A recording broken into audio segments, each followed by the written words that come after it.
Mais uma noite, mais um domingo. Parece que eu fiquei, sei lá, um mês sem vir aqui, nesse lugar.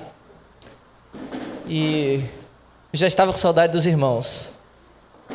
Antes da gente iniciar a palavra, as crianças, elas vão ter essa linha. Então, se você está com seu filho, está com a sua criança, você pode ser dirigido até ali atrás. As tias Caróis estão ali prontas para que você possa levar a sua criança até lá.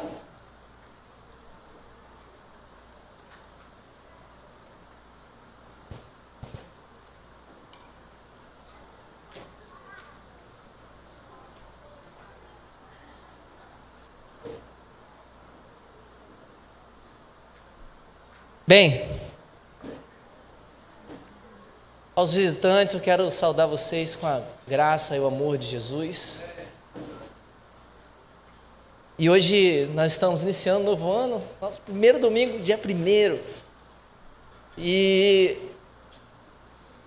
nós estamos perto do nosso lançamento, né, quando nós sairemos da visão de plantação e nos tornaremos definitivamente uma igreja realmente lançada, tudo certinho.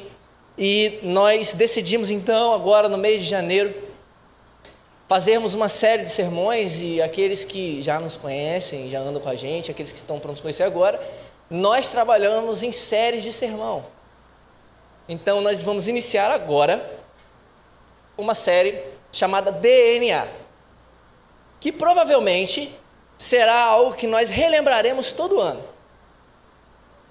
DNA que vai dizer sobre o que nós pensamos e como nós pensamos. Qual é a nossa visão e os distintivos que a Igreja do Calvário não só quer adotar para si na presença de Deus, como também na presença dos homens. Então nós vamos iniciar hoje, e serão 4 sermões, que nós trataremos os pontos principais do DNA da Igreja do Calvário. E o meu desejo é que você esteja aqui, participe conosco disso tudo. E hoje nós falaremos sobre o primeiro ponto, o Evangelho. Quando vocês entraram por aquela porta, tem um adesivo escrito ali: somos uma igreja centrada no Evangelho. E é muito fácil escrever isso em portas, em adesivos e etc. E falar por aí que nós somos uma igreja centrada no Evangelho, que o Evangelho é isso, que o Evangelho domina a nossa alma, que o Evangelho ele é tudo que nós temos. Mas outra coisa é realmente entendermos o que é ser uma igreja centrada no Evangelho. Falo isso porque quando a gente olha para o Evangelho e a gente fala sobre ou vive a vida da igreja, e o que nós entendemos sobre igreja, nós sempre nos perguntamos como uma igreja saudável é. Nós que queremos estar numa igreja, pelo menos deveríamos, procurar igrejas que são saudáveis. Igrejas que vivem, que nós consideramos formas que para a gente é saudável, para a gente é isso. E a gente fica botando várias coisas, né? Nós dizemos assim, uma igreja saudável é uma igreja que cuida das crianças. Uma igreja saudável, uma igreja que tem um bom louvor. Uma igreja saudável, uma igreja que tem grupo pequeno. Uma igreja saudável. Nós vamos colocando essas marcas para dizer o que é uma igreja saudável. E essas marcas são ótimas e tudo. Mas muitas vezes nós esquecemos da principal marca que deveria ser e deveria mostrar que uma igreja saudável é ela ser centrada no Evangelho. E hoje nós vamos entender isso, o que é ser centrado no Evangelho. O que é ser uma igreja que não somente proclama o Evangelho. Existem muitas igrejas que no domingo, como hoje, estão pregando o Evangelho, mas não são centradas no Evangelho. Uma igreja que proclama o Evangelho não significa que é uma igreja que é centrada no Evangelho. E hoje a gente vai entender um pouco o que significa isso. E para isso, eu vou pedir para que você abra sua Bíblia na carta de Paulo a Tito, no capítulo 3.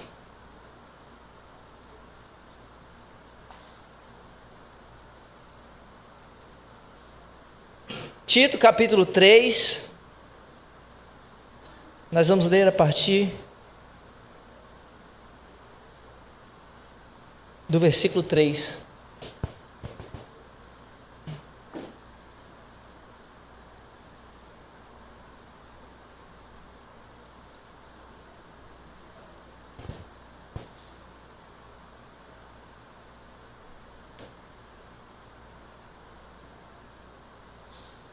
Diz assim: pois nós também, outrora, éramos nécios, desobedientes, desgarrados, escravos de toda sorte de paixões e prazeres, vivendo em malícia e inveja, odiosos e odiando-nos uns aos outros. Quando, porém, se manifestou a benignidade de Deus, nosso Salvador, e o seu amor para com todos, não por obras de justiça praticadas por nós, mas segundo sua misericórdia, Ele nos salvou mediante o lavar regenerador e renovador do Espírito Santo, que Ele derramou sobre nós ricamente por meio de Jesus Cristo, nosso Salvador, a fim de que, justificados por graça, nos tornemos seus herdeiros, segundo a esperança da vida eterna. Fiel é esta palavra, e quero que, no tocante a estas coisas, faças a afirmação confiadamente, para que os que têm crido em Deus sejam solícitos na prática de boas obras. Estas coisas são excelentes e proveitosas aos homens. Paulo está escrevendo para um dos seus discípulos, Tito, e aqui nós podemos tirar, como muitos outros detalhes, muitas outras cartas, o que significa o Evangelho. Mas o que a gente quer dizer quando a gente fala sobre o Evangelho? O que a gente quer dizer quando nós falamos assim, Evangelho, ser centrado no Evangelho, viver no Evangelho, ouvir o Evangelho? Nós falamos muito, olha, não basta pregar o Evangelho, é necessário viver o Evangelho. Mas será que é possível se viver o Evangelho? Será que é possível viver a realidade do Evangelho? O que nós queremos dizer quando nós falamos de Evangelho? O que Paulo está falando aqui? Ou Paulo, quando escreve, dizendo assim, olha, não me envergonho do Evangelho, porque ele é o poder de Deus. O que nós queremos dizer com isso? E por que isso é central no nosso DNA? A gente podia botar outra coisa, mas por que isso? O que significa o Evangelho? Eu sempre conto a mesma coisa, e eu vou repetir, muitas vezes, irmãos, tenham paciência comigo, mas nós fazemos um evento, e nesse evento, até hoje, nós temos 8 anos fazendo esse evento, vai fazer 9 agora. E deve ter passado nesse evento umas, 5.000 pessoas. Dessas 5.000 pessoas que se passaram nesse evento que nós fazemos, talvez 60% a 70% seja cristão. E nós fazemos uma pergunta, nesses 9 anos que nós fazemos, uma pergunta: o que é o Evangelho? Porque nós entendemos que um cristão verdadeiro, ele precisa saber o que o Evangelho é. Ele precisa ter noção real, verdadeira, do que o Evangelho significa. Nós fazemos essa pergunta. E talvez 5% saiba responder realmente o que é o Evangelho. Constantemente você vai ouvir aqui a mesma pergunta. E fique tranquilo, porque talvez você fale assim, será que eu nunca vou saber? Talvez você ouça a pergunta e ainda assim, mesmo sabendo, ouça novamente. Sabe por quê, queridos? Porque nós esquecemos muito fácil. Nós temos uma tendência assim, muito forte de esquecer realmente do Evangelho. Mas o que é o Evangelho? Nós vamos usar a definição que nós falamos sempre, nós comentamos aqui nas nossas reuniões e o que nós queremos viver. O Evangelho, diferente de um conselho, porque o Evangelho não é um conselho, o Evangelho não é um modo de viver, o Evangelho não é sobre o que eu devo fazer, deixei de fazer, irei fazer, ou eu estou fazendo. O Evangelho não tem a ver sobre o que eu estou fazendo, não é um conselho, não é um modo de viver, não são técnicas, não é a minha devoção a Deus. O Evangelho é uma notícia, para variar, uma boa notícia. Qual notícia? A notícia sobre o que Deus fez em Cristo Jesus como plano concreto, histórico, redentivo, nele, em Cristo. Isso significa, então, as promessas do Antigo Testamento inteiro, a encarnação de Jesus, o cumprimento da sua vida perfeita, a sua morte substitutiva na cruz, a sua ressurreição e a restauração de todas as coisas. O Evangelho é o evento Cristo, é a notícia sobre o evento Jesus. E notícias não se vivem, exceto se você estiver na notícia. Notícia se proclama. Notícia não se vive, exceto se você viveu mesmo. Mas uma vez que é uma notícia sobre algo que foi feito, nós não podemos confundir o que o Evangelho causa, os efeitos do Evangelho e o que o Evangelho é. Nós não podemos confundir isso. Então, queridos, guardem isso. O que é o Evangelho? É a boa notícia do que Deus fez em Cristo Jesus. O termo Evangelho era usado na época para uma notícia de liberdade, uma notícia de resgate, uma notícia de salvação de um perigo iminente. Evangelho não é um termo bíblico, Evangelho é um termo grego. Isso significa então que naquele tempo, quando um rei estava tentando atacar, o imperador estava tentando atacar uma outra região, e então aquelas nações entravam em guerra, se uma das nações vencesse, eles enviavam um mensageiro, e esse mensageiro levava o Evangelho. Então ele chegava na nação e dizia: a guerra acabou, nós temos paz, nós vencemos a guerra, o imperador venceu a guerra, o rei venceu a guerra. Isso era o Evangelho. Então o Evangelho é essa notícia. Ele não é um bom conselho, ele não é algo que você recebe para que então você possa viver. Ele é algo que você recebe para que você possa experimentar. Existe uma diferença entre essas duas coisas.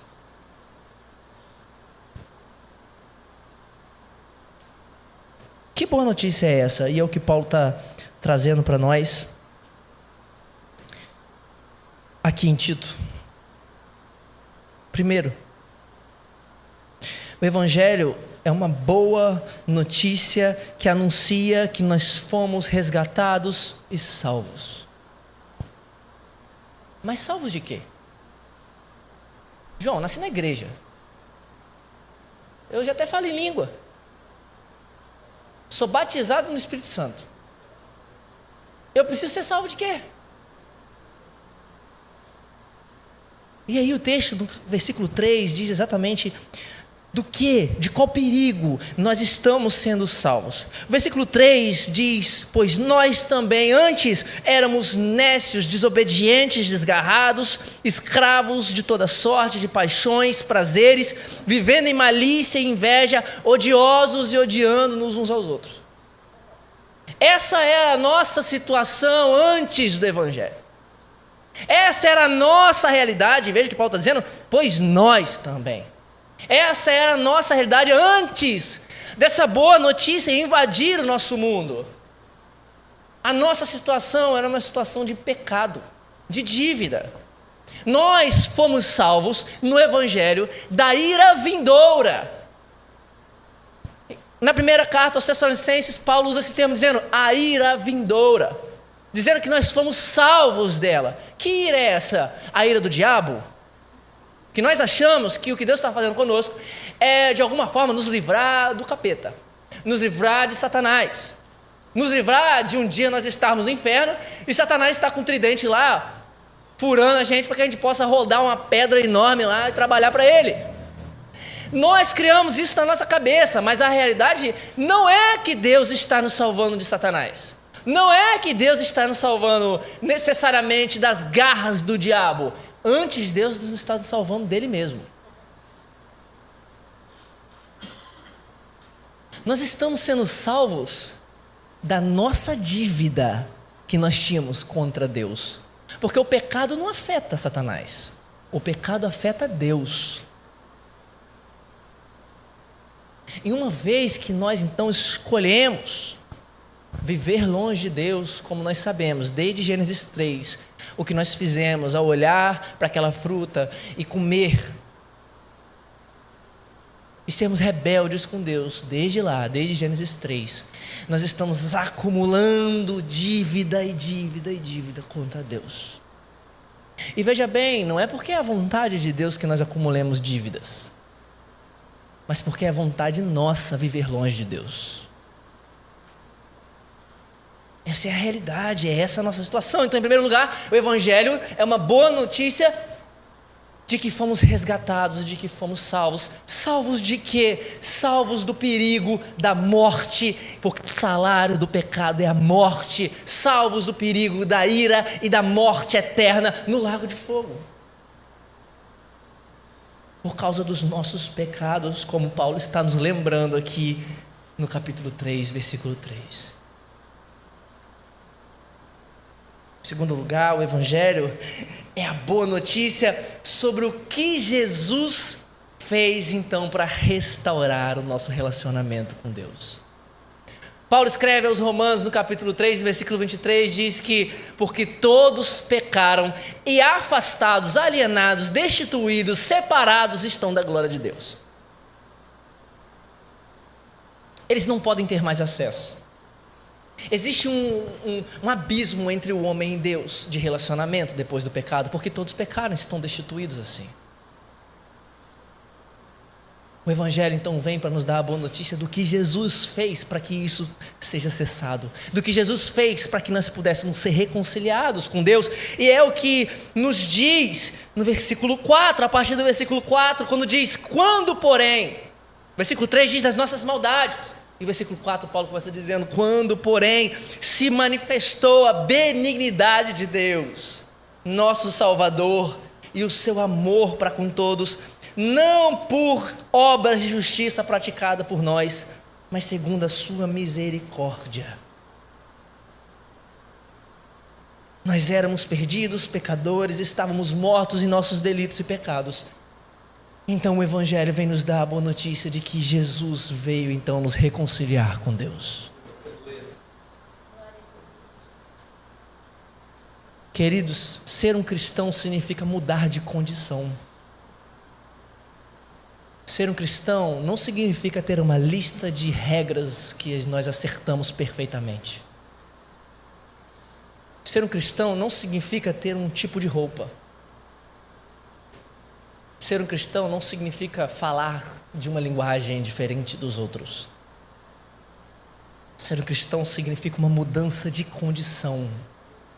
Ser cristão significa de uma mudança de estado, de você estar aqui e ser arrancado, ou não é isso que Paulo está dizendo? Que o Filho do amor de Deus nos resgatou do império das trevas e nos transportou para o reino do seu amor. Aleluia. Ser cristão significa participar desse transporte, desse transplante de lugar, de mudar a sua condição. Ser cristão, queridos, não significa você simplesmente ter uma grande conduta espiritual, subir no monte, ver anjo e voar com eles. Ser um cristão significa, antes de tudo, confiar nessa boa notícia do que Jesus está fazendo por nós. É o que o versículo 4 diz. Quando se manifestou a bondade de Deus, o nosso Salvador, e o seu amor, Ele veio e nos resgatou. E o Evangelho tem dois inimigos, queridos. Dois inimigos que são opostos. Um é o legalismo e o outro é o liberalismo. O legalismo diz: cumpra as regras e você vai estar bem com Deus. O legalismo diz: faça acontecer. O legalismo diz: vista determinada roupa, fale determinada linguagem, abandone os seus amigos, e aí Deus vai te responder. O legalismo diz: eu obedeço para ser aceito. Por outro lado, o liberalismo diz: viva como quiser, faça o que quiser, escute o seu coração. Não mude, você não precisa mudar. E esses dois inimigos do Evangelho estão constantemente tentando cobrar a nossa atenção. Eles estão constantemente tentando pegar a nossa atenção. Por isso que no versículo 5, Paulo disse que não foi por obras de justiça praticadas por nós. Isso é uma facada, um tiro no legalismo. Não é por obras de justiça praticadas por nós. Afinal, que justiça nós poderíamos apresentar diante do Deus que é santo e justo? Ei, você aí que fica postando no seu Facebook que todo mundo fala mal de você, fica postando no seu Instagram que as pessoas não te valorizam. Deixa esse complexo de comparação do melhor e do pior, porque isso é justiça pelas obras. Eu e você somos uma desgraça diante de Deus. Eu e você somos uma miséria ambulante diante de Deus. Nós estamos nos queixando dos nossos próprios pecados. E você pode achar que duro ouvir isso, mas é exatamente o que torna o Evangelho lindo, é o fato de que ele morre por pecadores como nós, não por aqueles que se acham muito bons. Não por aqueles que acham que estão cumprindo todas as regras e todos os deveres diante de Deus. O que a Bíblia diz é que Jesus Cristo morreu por nós quando nós ainda éramos pecadores, não quando nós acertamos todas as coisas. Mas o que é isso? Legalismo e liberalismo sempre batendo na nossa porta para tomar o lugar do sacrifício de Cristo do nosso coração e serem senhores da nossa alma, escravizar a nós. Geralmente quando eu faço essa pergunta para algumas pessoas, nós fazemos algumas visitas e nós fazemos essa pergunta: o que falta para você ser um cristão? A pessoa sempre responde: falta eu acertar algumas coisas. Ou, você está pronto para ser um cristão? A pessoa assim: eu não sou bom o suficiente ainda para ser um cristão.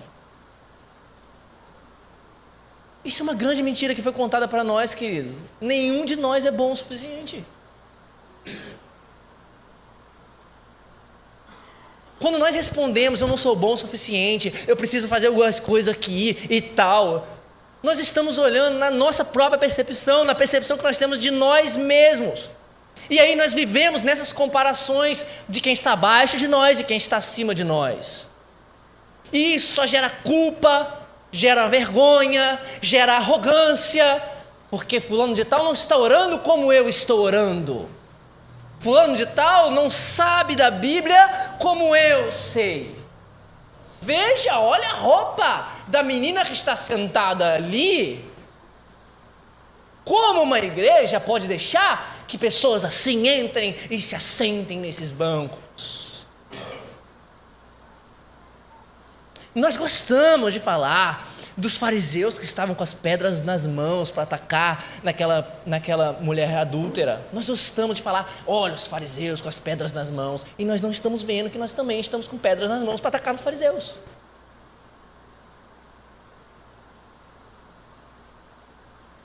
Nós nunca nos colocamos nas posições dos errados, já percebeu?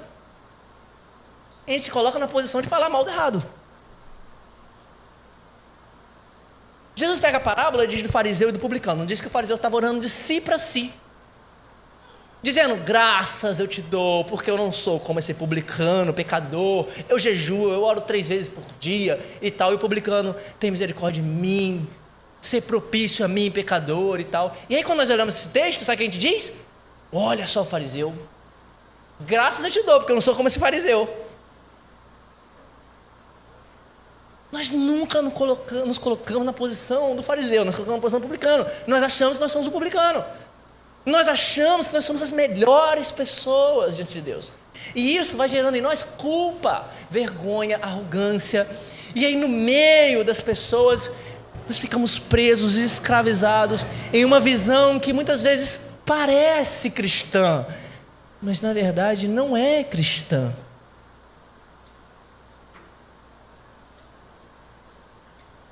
É por isso que a notícia do Evangelho é que Deus salva pecadores. E aí talvez alguns de nós dizemos assim: então isso aí não é para mim. Porque se você não se acha pecador, o Evangelho não é para você. Se você não se acha um doente, o Evangelho também não é para você. Afinal, Jesus mesmo diz que Ele veio para os doentes. Graças eu te dou, Senhor, porque eu era um doente. E de alguma forma o Senhor me encontrou na minha doença. Jesus diz: não são os sãos que precisam de médico, são os doentes, eu vim para eles. Essa é a notícia do Evangelho. Deus salva pecadores. Ele nos salvou mediante o lavar regenerador e renovador do Espírito Santo, versículo 6, que Ele derramou sobre nós ricamente por meio de Jesus Cristo, nosso Salvador, a fim de que, veja, justificados por graça,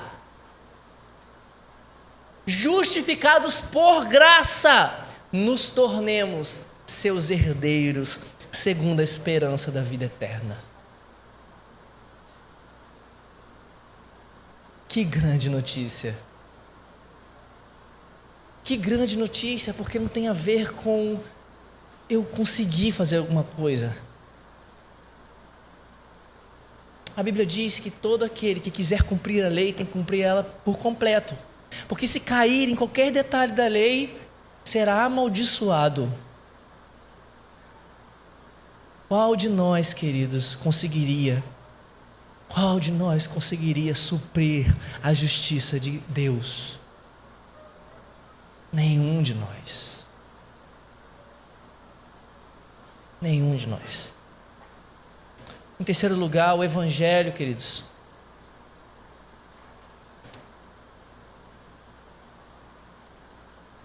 influencia todas as coisas. É o que diz o versículo 8. Fiel é esta palavra. Qual palavra? Essa palavra que Jesus fez por nós. E quero que no tocante a essas coisas faças afirmação confiadamente para os que têm crido em Deus. Sejam solícitos na prática de boas obras. Agora está entendendo? Primeiro, o que Jesus fez. E então o que eu devo fazer? As motivações para eu viver na prática das boas obras não são simplesmente o meu coração bondoso, as minhas boas obras mesmo. A motivação para que eu possa viver em santidade nas boas obras é o que Jesus fez por mim. Nós não estamos falando de liberalismo aqui. Ninguém deve viver de qualquer forma. Afinal, a Bíblia diz que sem santidade ninguém vai ver o Senhor. A grande diferença disso tudo são as motivações e as inclinações do coração nessa realidade. Porque na realidade do Evangelho, que o Evangelho muda todas as coisas, na realidade do Evangelho, as nossas boas obras, o que nós fazemos, vem daquilo que Jesus fez por nós na cruz. E aí então o Evangelho para de ser uma palavra que nós usamos por aí para falar qualquer coisa e se torna então uma realidade espiritual da igreja.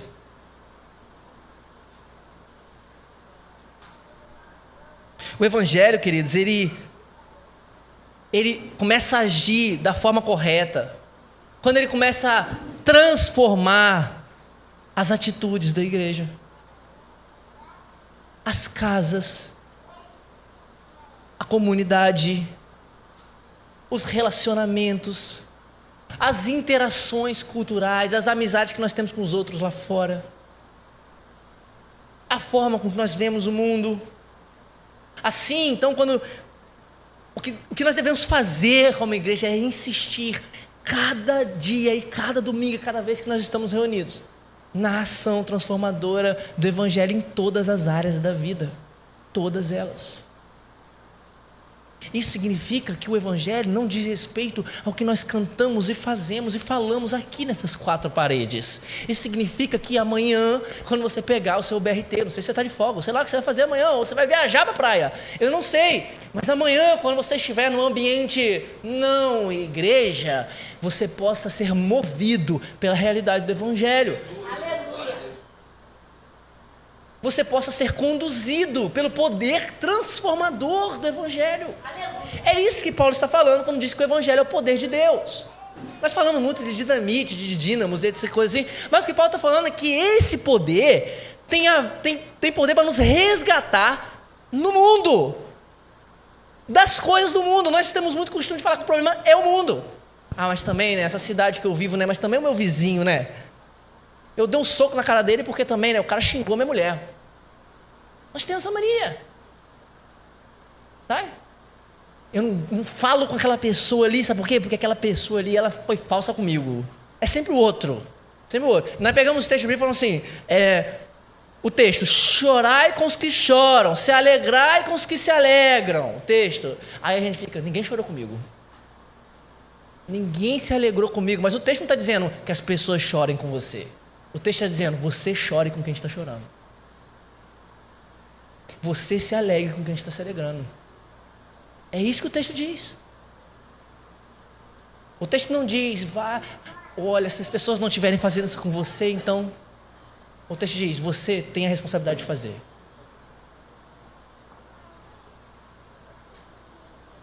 O que precisa moldar a nossa vida é o Evangelho, querido.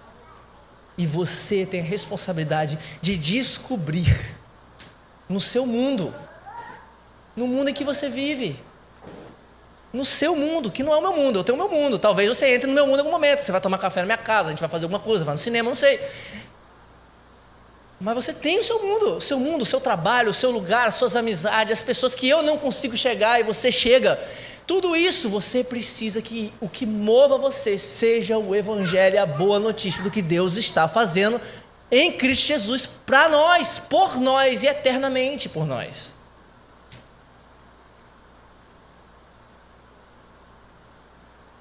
Então, quando nós falamos da notícia do Evangelho, a gente fala da encarnação, a gente falou da substituição, da morte substitutiva, da ressurreição. A encarnação, por exemplo, nos dá um aspecto de cima para baixo do Evangelho. O que o Evangelho diz? Que Jesus Cristo, sendo rico, se fez pobre. Que Jesus Cristo, sendo Senhor, se fez servo. Que Jesus Cristo, veja o quanto o Evangelho tem que nos dar boas obras agora. Que Jesus Cristo, sendo rei, se fez agora ladrão. Para que nós pudéssemos ser herdeiros. Isso então agora, esse Evangelho, se for com poder, se isso for fomentado, se isso for perfumado, quem me conhece sabe, quem em algum momento já passou por algum aconselhamento comigo, especialmente de casal, de alguma coisa, já ouviu essa frase? Perfume a sua casa no Evangelho. Quem já ouviu essa frase? Perfume a sua casa com o Evangelho. A pessoa, o que significa isso? Significa que quando você sentar na mesa do café, seja o Evangelho. Que a forma de você lidar com seu filho seja o Evangelho. Que a forma de você lidar com seu esposo seja o Evangelho. Que a forma de você lidar com seu patrão seja o Evangelho. É isso que Paulo está falando nos Efésios. Olha que louco quando Paulo fala isso aos Efésios. Que ele fala assim, esposas, sede submissas aos seus maridos. Mas isso era muito comum na época. Na verdade, a mulher não tinha nem voz. Não tinha nem voz. Só que ele reveste tudo e diz assim, e vocês, maridos, vocês vão ter que amar a esposa de vocês até a morte, como Cristo amou a igreja. Vocês, filhos, obedeçam aos vossos pais. Mas naquela cultura, obedecer aos pais era até regra. Um filho poderia ser expulso de casa se falasse alguma coisa contra os pais. Mas Paulo não deixa barato não. Paulo vai lá e fala, olha, vocês pais também não irem os seus filhos. Vocês escravos, vocês servos, obedeçam aos seus senhores. Porque é bom e agradável diante de Deus. Mas isso era muito comum, o escravo não podia fazer nada, o escravo apanhava se fizesse alguma coisa. Os senhores que habitavam na alta classe da sociedade, mas Paulo não está nem aí para isso. Paulo diz, vocês senhores, lembrem-se que vocês são escravos de Deus. Por que Paulo está fazendo isso? Porque ele entende que o Evangelho muda todas as coisas, estruturas sociais, porque o Evangelho diz do o menor ser o maior, o último ser o primeiro, o servo ser aquele que está crescendo no reino de Deus. É isso que a encarnação nos lembra. A morte substitutiva de Jesus, por exemplo, nos lembra do aspecto de dentro para fora. E aí faz com que nós, como igreja, paremos de nos preocupar com as coisas externas. Paremos de nos preocupar com as coisas aparentes. E comecemos a nos preocupar nas coisas internas, porque a mudança substitutiva de Jesus na cruz tem a ver com as coisas daqui de dentro. E como é fácil nós olharmos para as coisas externas, irmãos. Como é fácil nós olharmos para as coisas que são externas. E aí a gente fica com... Ou a gente tem um povo que tem pouca compreensão do pecado, sabe? O pecado não é nada, eu vou viver pecando mesmo e tal. E aí a gente tem umas desgraças dessas dentro da igreja, sabe? Que fica minando a raiz do pecado na igreja. Ou então a gente tem aquelas pessoas que se acham muito justas porque fazem muita coisa. Isso é um perigo para mim. Eu sou o líder da igreja. Isso significa então que eu vou estar fazendo, às vezes, muito mais coisas aqui na igreja do que todo mundo. Sabe o que o diabo fala comigo? Sabe o que o diabo fala para os líderes? Sabe o que o diabo fala para aqueles que estão fazendo muita coisa na igreja? Fala assim, tá vendo? Ninguém faz como você faz. Tá vendo? Todo mundo te abandonou. Você está sozinho, limpando esse chão. Realmente você é muito justo. É isso que a gente ouve. E nós subestimamos Satanás, sabe, gente? Nós subestimamos Satanás. A gente acha que Satanás fica muito bravo quando a gente erra. Quando a gente acerta. Quando a gente acerta, a gente pensa que Satanás fica lá assim, esse cara acertou. Pelo contrário, queridos. Quando a gente acerta, Satanás bate no nosso ombro e fala assim, você é muito bom, hein? Quão bom você é. Olha, veja, você está diferente dessas pessoas aí ao seu redor, hein? Isso vai te engodando seus ouvidos, e os nossos ouvidos vão todos sendo levados. Porque aí a gente começa a se preocupar com as coisas externas e não com as coisas internas.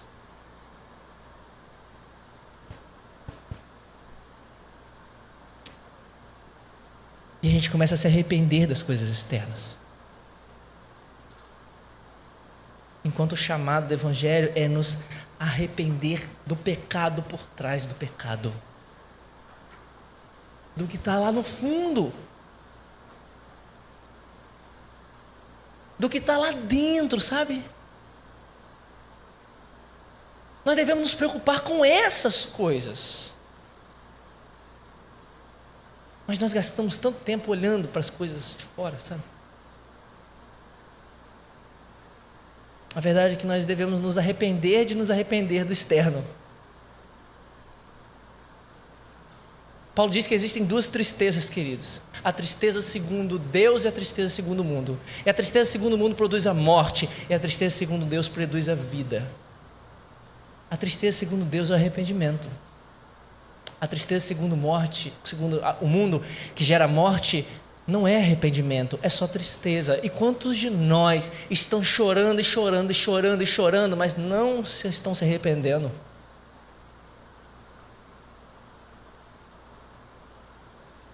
Quantos de nós estão simplesmente derramando as lágrimas? Mas existe um homem que às vezes a gente se parece com ele, chamado Esaú, que o texto diz que apesar das lágrimas buscando arrependimento, ele não alcançou. Porque na verdade ele não estava querendo se arrepender, ele queria chorar. Mas quando nós conhecemos a verdade, a realidade do Evangelho, a primeira coisa que isso causa em nós é então nós olharmos para dentro de nós e ver as nossas próprias misérias, e então nós colocarmos isso diante de Deus. Nós falamos esse ano inteiro, eu sempre fico brincando, nós pregamos 22 sermões sobre o caráter e o coração de Jesus. E nós falamos nesses 22 sermões sobre o quanto nós olhamos para Deus, para Jesus, e achamos que Ele está sempre pronto para arrancar o nosso pescoço. Mas a grande verdade é que uma vez que nós pegamos as nossas misérias, e queridos, entenda isso, a vida cristã é você juntar, sabe? Diariamente. Não é você pegar ontem, no dia 31, você fez uma lista e esse ano eu vou mudar a masturbação. Vou perdoar o meu irmão esse ano. É diariamente. O padrão de uma vida centrada no Evangelho é diariamente fazer, sabe o quê? Pasmem. Você deve estar achando que é diariamente ofertar para as grandes instituições missionárias. Que é ter 7 horas dentro do quarto orando. Tudo isso é muito bom, queridos. Tudo isso a gente deve fazer. Mas a grande graça do Evangelho é nós chegarmos no fim da tarde, no fim da noite, pegar os nossos cacos todos, os fracassos que nós cometemos durante o dia, as coisas que a gente quer deixar, sabe?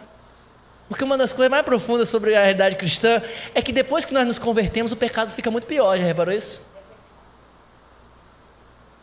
Quer saber de uma marca que você é um cristão? O pecado fica muito pior. Pior no sentido de causar mais dor. De te causar mais incômodo, sabe? Isso é ser cristão. E diariamente você vai pegar esses fracassos, esses cacos, as coisas que ficaram quebradas, vai juntar igual aquela criança que você manda arrumar. Vai arrumar ali, aí você vai juntar e vai chegar diante do trono da graça com confiança e dizer: está aqui, Senhor. Aleluia, Jesus. Isso é o padrão de uma vida centrada no Evangelho. É juntar todas as noites as nossas limitações e fraquezas e colocar aos pés do único que pôde morrer por nós. Glória a Jesus. Aleluia. Você tem feito isso? Essa é uma pergunta que você deveria pensar, sabe? E por fim, a ressurreição nos dá um aspecto de frente para trás do Evangelho. E acaba mudando tudo o que nós de esperança e de que nós pensamos de esperança. Uma vez que Jesus ressuscitou, isso significa que todos nós ressuscitaremos. E não só nós ressuscitaremos, mas Ele vai restaurar todas as coisas. Aleluia. Todas as coisas. E então, peraí. Já que a boa notícia do Evangelho mostra que Jesus vai restaurar todas as coisas, o meu desejo então é antecipar essa realidade. É por isso que eu dou pão ao faminto. É por isso que eu vou consolo os que estão chorando. É por isso que eu vou e cuido do bairro. É por isso que eu integro fé e trabalho para mudar as realidades, as estruturas do poder de onde eu estou, do trabalho, tudo isso. É por isso que eu saio por essas portas como alguém que está entendendo isso, queridos. É isso que a gente vive falando aqui. Você não dá o pão para quem está com fome, só porque está com fome você acha que isso é uma boa ação. Você dá o pão para quem está com fome, porque no reino de Deus vindouro não vai haver fome. Você enxuga as lágrimas de quem está chorando, não é porque você acha que isso é o que deve ser feito, apenas que eu falei o versículo. Você enxuga as lágrimas de quem está chorando, porque no reino dos céus, e a verdade do Evangelho diz que esse reino está vindo, que a Nova Jerusalém vai descer, não é que a gente vai ficar voando por aí, cantando, mas que a Nova Jerusalém vai descer. Quando nós consolamos e tiramos as lágrimas de alguém, é porque lá, nesse reino, não haverá mais lágrimas. Quando nós saímos por essas portas para trabalhar, e nós chegamos no nosso trabalho, e nós procuramos maneiras de aplicar o Evangelho na bondade com os outros, no amor aos outros, na organização de fazer um bom trabalho, é porque no reino de Deus todos nós estaremos honrando a Deus com as nossas vocações. É por isso. É porque a gente acha que é legal fazer. Não é porque ficaram jogando 2 pedras para a gente de 10 mandamentos, para a gente ficar segurando aqui para gente saber o que fazer. É porque o Evangelho causa isso em nós. O Evangelho faz isso conosco. Então eu tenho uma pergunta para você, querido. Que tal nesse ano que está vindo aí, você crescer mais no Evangelho? Aleluia.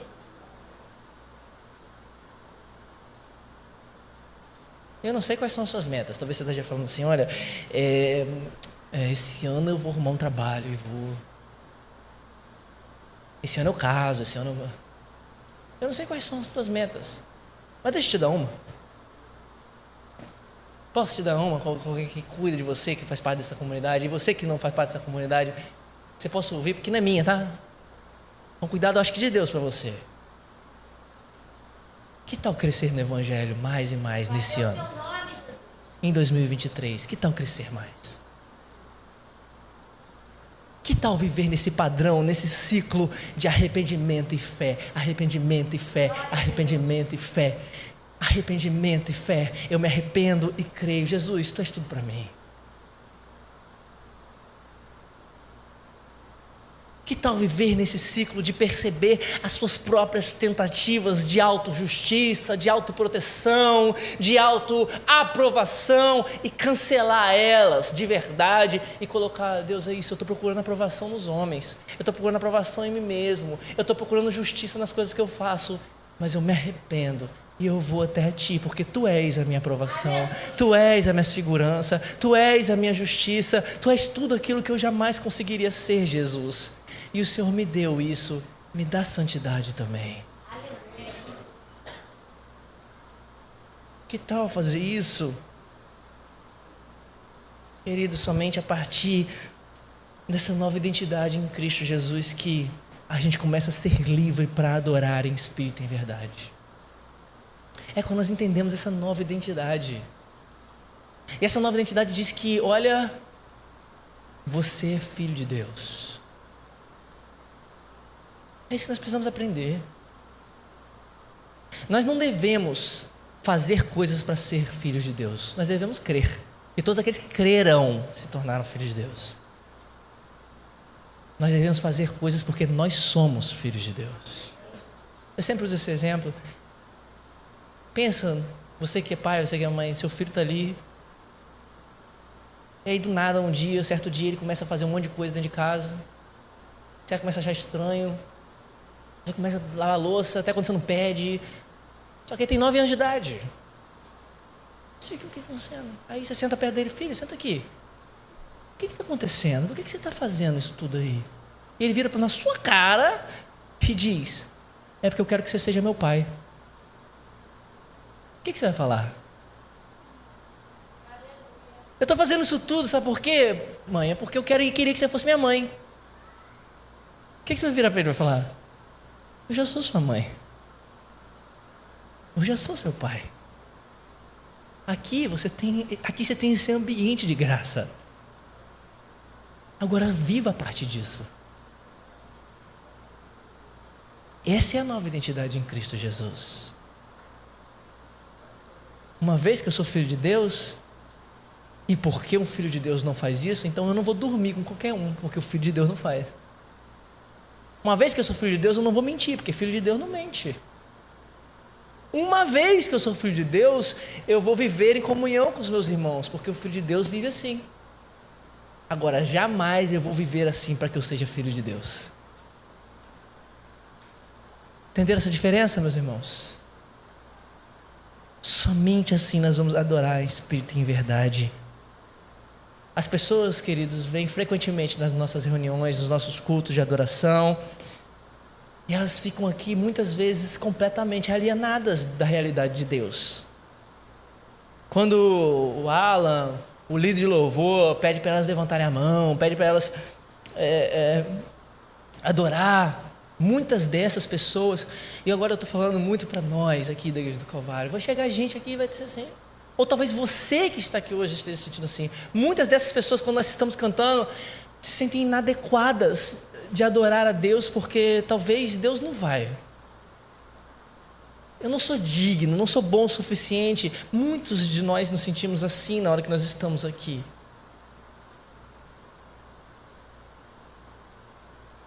Muitas pessoas vão se ver como horríveis, ou vão se ver como muito justas diante de Deus. Mas isso vai pouco importar para Deus. Pouco importar. Somente quando a gente olhar aqui uns para os outros e para a realidade do que acontece aqui, em Cristo, tudo vai mudar. em Cristo Jesus. Quando nós começarmos a entender que Jesus Cristo é suficiente nas nossas lamúrias, Jesus Cristo é suficiente no nosso esgotamento, nas nossas misérias, tudo começa a mudar, queridos. Tudo começa a mudar. Ou seja, em outras palavras, nós nunca devemos parar de crescer no Evangelho. Ou como nós dizemos aqui muitas vezes essa frase, o Evangelho não é só a porta de entrada da vida cristã. O Evangelho é o caminho inteiro da vida cristã.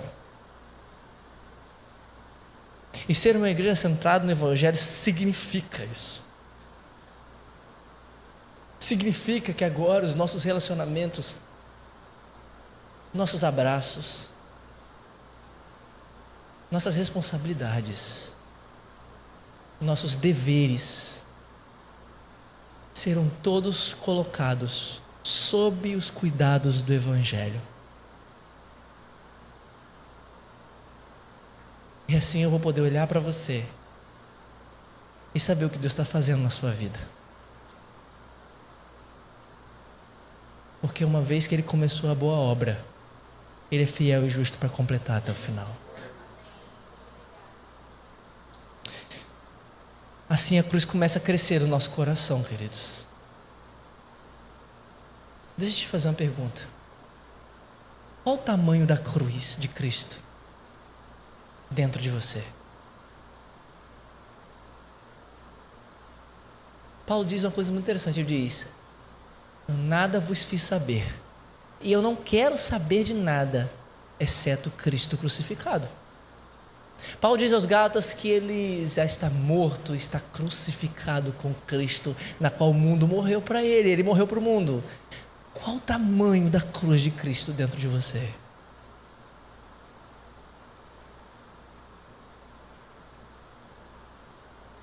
Eu queria que você pudesse refletir nisso.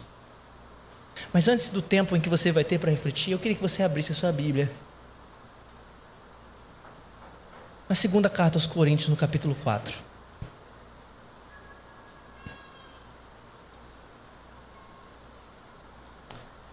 E eu vou ler esse capítulo. Eu quero que você me acompanhe na sua Bíblia, ou se você não tiver Bíblia, você pode ver aqui atrás. E eu quero que isso que eu vou ler seja marcado na Igreja do Calvário, seja tatuado no coração da Igreja do Calvário. Seja realmente escrito no coração dessa igreja, na realidade dos nossos relacionamentos, na forma com que nós olhamos uns para os outros. No momento em que Satanás começar a nos tentar e dizer: olha lá, fulano, fulana, não sei quem, eu quero que isso seja marcado, porque isso aqui que nós vamos ler é que o Evangelho causa na vida das pessoas. E quando eu acabar de ler, você vai ter um tempo para refletir silenciosamente sobre isso.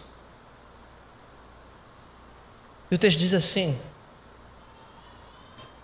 pelo que tendo este ministério, qual ministério? O ministério do Evangelho. Segundo a misericórdia que nos foi feita, não desfalecemos. Pelo contrário, rejeitamos as coisas que por vergonhosas se ocultam, não andando com astúcia, nem adulterando a palavra de Deus, antes nos recomendamos a consciência de todo homem na presença de Deus, pela manifestação da verdade. Que verdade? A verdade do Evangelho. Aqui vai ser a verdade do Evangelho. Esse é o nosso DNA.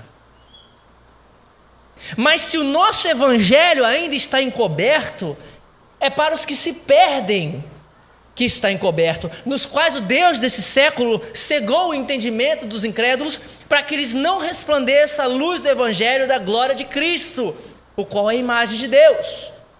E o que nós fazemos então? Porque não nos pregamos a nós mesmos, não iremos pregar a nós mesmos aqui. Não nos pregamos a nós mesmos, mas a Cristo Jesus como Senhor, e a nós mesmos como vossos servos por amor de Jesus.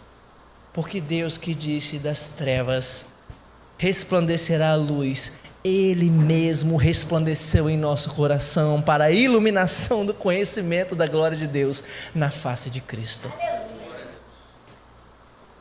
E então, João, o que é isso? Versículo 7. Temos, porém, esse tesouro. Que tesouro? O tesouro do Evangelho.